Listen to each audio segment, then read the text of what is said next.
Hello everyone, I'm Karim Mendieta and I'm 16 years old. I'm Maria Fernanda Aracena and I'm 17 years old.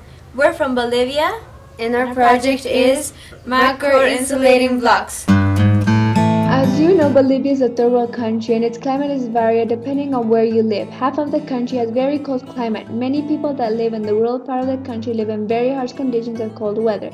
The mortality rate of infants because of the climate is very high. There is at least one death per week in La Paz and the Altiplano. Since then, we wanted to help people living in this area of the country, but we never knew how until now.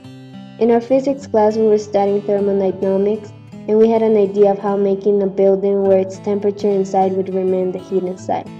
We know that the heat travels at different speeds depending on the thermal conductivity of the material.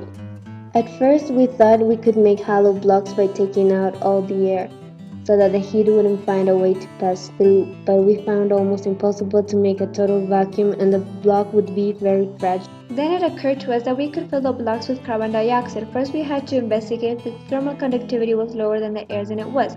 The question now was how to put carbon dioxide inside the blocks. We started thinking about what else can we put inside the block to make it more effective. Then we found out that the thermal conductivity for water was also a very low number and that it would be useful.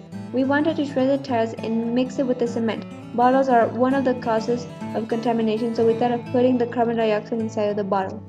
With our project, we can help the world recycling bottles and rubber, and we can also help the people that suffer from cold temperatures.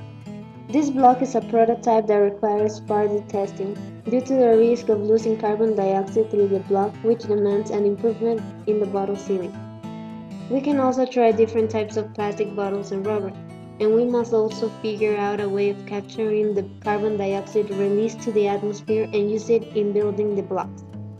Our main focus in this project was to use many non-degradable materials and greenhouse effect gases to produce something useful to prevent or reduce the mortality rate of infants in very cold areas.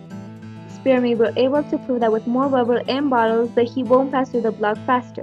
It would help the death rate of cold lower all over the world for people of low economic resources.